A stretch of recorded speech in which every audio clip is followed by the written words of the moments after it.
Hello guys, good morning সবাইকে। আজ সকালবেলায় 7:30 বাজে তখন পার্সেল দাদার ফোন যে তোমার একটা অর্ডার আছে, নিয়ে যাও, বাড়ির সামনে দাঁড়িয়ে আছি। তারপরে আমাদের বাড়িতে আস্তে আস্তে প্রায় বাড়ি চিনেই গেছে। তারপর পার্সেলটা নিয়ে চলে গেলাম সোজা ঘরে। সময় ঘুমাচ্ছিল, সময়কে ডেকে তুললাম, তুলে বললাম, সময় তুমি কি পার্সেল অর্ডার দিয়েছিলে? সেটা চলে এসেছে, তুমি একটু চেক করে দেখো ঠিকঠাক এসছে কি না। তারপর দেখলাম যে আমাকে তো জানাইনি কী দিয়েছিল।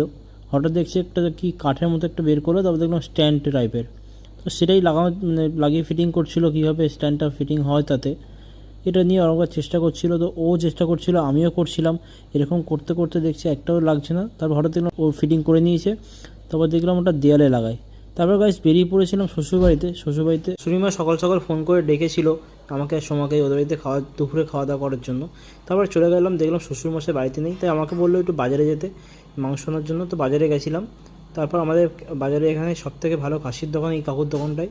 এখান থেকে বললাম, কাকু তুমি আমাকে একটু থাইয়ের দিক দিয়ে মাংস দিয়ে দাও। তো সেই জন্য থাইয়ের মাংস কেটে সেখান দিয়ে বাছে বাছে মাংসগুলো আমাকে দিয়ে দেয়। আমি যতবারই কাকু দোকানে যতবার ভালো মাংসই আমাকে দেখে দেখে দেয়। তারপরে একটু মাংস কম পড়েছিল, তারপর সেখান অন্য জায়গা থেকে এবার একটু কেটে নিল, নিয়ে আবার সেখান থেকে মাংসটা দিল।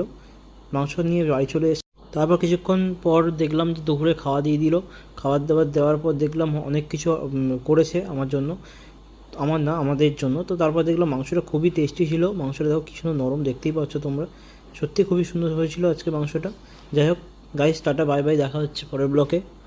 সবাই ভালো থেকো।